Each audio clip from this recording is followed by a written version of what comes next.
नमस्कार दोस्तों, स्वागत है आपका हमारे YouTube चैनल पर। आज हम बात करने वाले हैं हमारे सामाजिक रीति रिवाजों के एक बहुत ही महत्वपूर्ण विषय पर। हमारी तो ईश्वर से सदैव यही प्रार्थना है कि आप सबकी दीर्घायु हो, परंतु संसार का ये तो सत्य ही है कि एक ना एक दिन तो ये संसार छोड़ना ही है। तो ये संसार छोड़कर मुक्ति या अच्छा पुनर्जन्म ये कामना पाने के बारे में ये वीडियो संबंधित है। तो चलिए आज का ये टॉपिक शुरू करते हैं जो हम सबके लिए महत्वपूर्ण है। गुरु जी ने बताया राम नाम सत्य है क्यों कहते हैं, अर्थी के साथ चलते हुए इसे बोला जाता है। इसका उद्देश्य क्या है? गुरु जी ने कहा राम एक ऐसा नाम है जो विष्णु के हजारों नामों जितना है। ये सिर्फ अंतिम संस्कार के लिए नहीं बल्कि कई हिंदुओं की रोजमर्रा की पूजा का हिस्सा है। राम नाम का बार बार जप करने से ताकत, शांति और आध्यात्मिक तरक्की मिलती है। ये सिर्फ एक जप नहीं बल्कि भगवान के सत्य की याद, दुख के समय में सुकून और मोक्ष का रास्ता है। ये बताता है कि जीवन क्षण भंगुर है और हिंदू दर्शन में भगवान के नामों की शक्ति हमेशा बनी रहती है। हमारे गुरु जी से किसी ने यह प्रश्न पूछा कि गुरु जी, जब किसी इंसान की मृत्यु होती है और उसकी अर्थी उठती है तो साथ चलने वाले लोग बोलते जाते हैं कि राम नाम सत्य है। ऐसा क्यों बोलते हैं? इस वीडियो में हम समझेंगे कि यह परंपरा क्यों है, इसका धार्मिक, आध्यात्मिक और दार्शनिक महत्व क्या है। गुरु जी ने कहा कि ये वाक्य हमें याद दिलाता है कि जीवन नश्वर है, मृत्यु ही अंतिम सत्य है और केवल प्रभु का नाम ही शाश्वत है।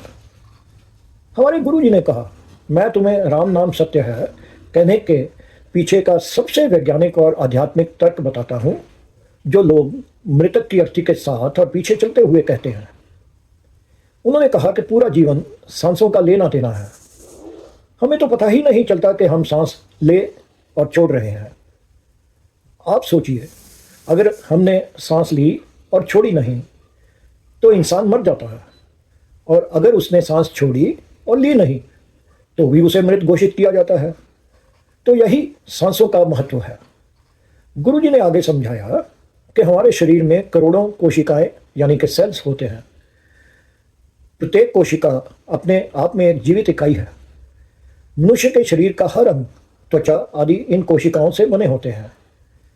हमारे शास्त्र कहते हैं कि मनुष्य अपने अंतिम क्षण में जो भी सोचता है वही वह अगले जन्म में बनता है।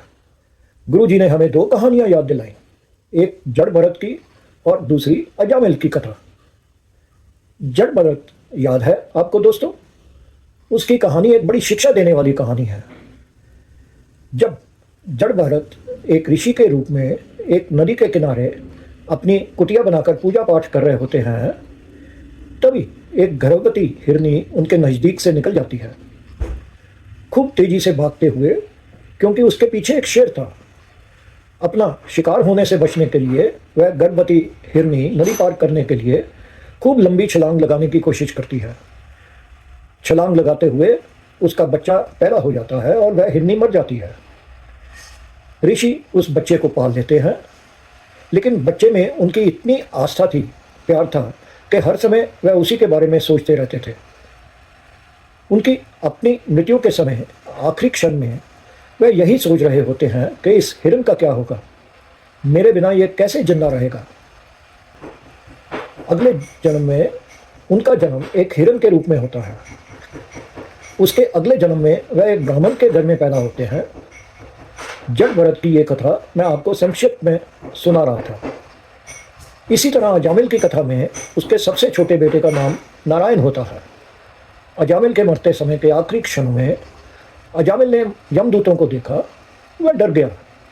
उसने नारायण को आवाज़ दी, मतलब अपने छोटे बेटे जिसका नाम नारायण था उसको आवाज़ दी, नारायण मुझे बचाओ, नारायण मुझे बचाओ। नारायण को बुलाने से नारायण के दूत वहाँ पहुँच गए उन्होंने यमदूतों को वहां से भेज दिया और अजामिल को और लंबा जीवन जीने का आशीर्वाद दिया, क्योंकि अजामिल ने मरते हुए नारायण का नाम लिया था। दोस्तों, इसके बाद अजामिल ने सोचा कि अगर एक बार नारायण का नाम लेने से, वह भी अपने बेटे का नाम नारायण नाम लेने से, अपने अंतिम क्षणों में अगर उसका जीवन लंबा हो सकता है, तो अगर वह बाकी के जीवन में सिर्फ नारायण का ही नाम लेता रहेगा तो उसका अगला जन्म भी सुधर जाएगा। और यही हुआ दोस्तों। गुरु जी ने कहा कि यदि अंतिम सांस निकलते समय आपकी सोच ईश्वर पर होगी तो आपको मोक्ष प्राप्त होगा। एक शिष्य ने कहा, गुरु जी ये तो बड़ा आसान है, मैं तो सारा जीवन ऐशो आराम से बिताऊंगा और मरते सर में राम राम कह दूंगा। इस पर गुरु जी खूब हंसे।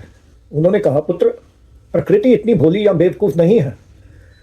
चलो मैं तुम्हारी समझ से तुम्हें समझाता हूँ।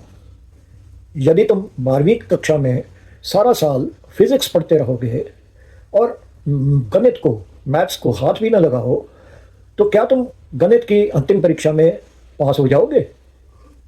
शिष्य ने कहा, नहीं गुरुजी। गुरुजी ने कहा, उसी तरह अगर तुमने सारी आयु में भगवान को याद करने का पर्याप्त अभ्यास नहीं किया तो अंत में भगवान का नाम तुम्हारी जुबान पर नहीं आएगा।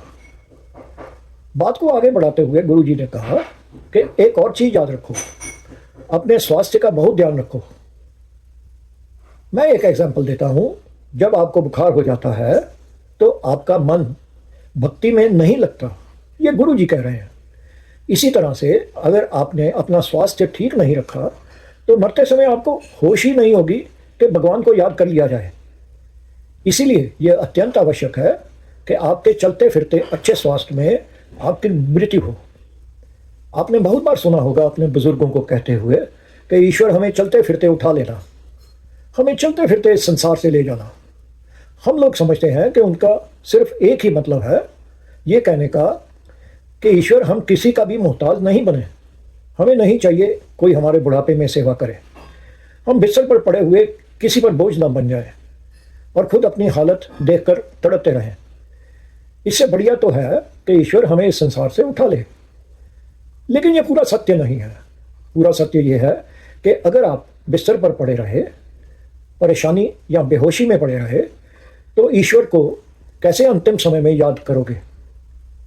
समझ गए शिष्यों? ऐसा कहकर गुरुजी अब आगे कहने लगे। गुरुजी ने कहा कि जो ही इंसान की मृत्यु होती है तो पुरुष के 9 द्वारों को आजकल रुई यानी कॉटन से बंद कर दिया जाता है। पुराने समय में और आजकल भी कुछ गांवों में मिट्टी से वह बंद कर दिए जाते हैं। प्रश्न यह है कि वह क्यों बंद करने की जरूरत पड़ती है? वह इसलिए कि हो सकता है इस मनुष्य ने, पुरुष या स्त्री ने, अपने अंतिम समय में ईश्वर का नाम नहीं लिया हो या उनको याद नहीं किया हो। उसके लिए इन लोगों द्वारा उन द्वारों को बंद करना यह समझा जाता है कि शायद उसमें अभी भी कुछ सांस अंदर रह गई हुई है। पहले वाली वह अंतिम सांस नहीं थी जिससे उसकी मृत्यु हुई हो। गुरुजी ने कहा कि जल्दी से जल्दी सूर्यास्त से पहले उसका अंतिम संस्कार कर दिया जाता है। जब अंतिम संस्कार करने के लिए ले जाया जाता है तो शव उठाए हुए 4 लोग साथ में घड़ा लेकर, जो उनके पुत्र या और कोई संबंधी चल रहा होता है, तथा एक ब्राह्मण पंडित चल रहा होता है और उनके पीछे अन्य लोग चल रहे होते हैं, वह सब यही बोलते हैं, राम नाम सत्य है। गुरुजी ने कहा, आप ये मानकर चलें कि हर सेल एक स्वतंत्र बायोलॉजिकल एंटिटी है। हो सकता है एक या अनेक सेल्स में थोड़ा सा सांस रह गया हो। अब वह सांस जब निकलेगा उस समय उसे आखिरी सांस माना जा सकता है। जो लोग बोल रहे हैं राम नाम सत्य है, वह वाला बोल आखिरी सांस जब उसको सुनता है, बोलता तो नहीं है लेकिन सुनता तो है, इसलिए उसका काफी हद तक उद्धार हो जाएगा। और हाँ दोस्तों, किसी प्रियजन की मृत्यु पर लोग शोकाकुल होते हैं। राम नाम सत्य है कि सामूहिक ध्वनि उन्हें यह विश्वास दिलाती है कि यह अंत नहीं बल्कि आत्मा का एक नया प्रारंभ है। दोस्तों, इसका निष्कर्ष यह है कि हम सबको अपनी जवानी में, अपनी मिडिल एज में, अपने बुढ़ापे में ईश्वर का नाम हमेशा लेते रहना चाहिए। और हाँ दोस्तों, कृपया इस वीडियो को लाइक करें और कमेंट भी देना नहीं भूलें। और हाँ, अगर अभी तक इसे सब्सक्राइब नहीं किया है तो प्लीज़ सब्सक्राइब करते और अपने नज़दीकियों को फॉरवर्ड भी करते हैं। मुझे सुनने के लिए मैं आपका आभारी हूँ। आपका दिन शुभ हो। इस प्रार्थना के साथ दोस्तों आपसे विदा लेता हूँ। नमस्कार।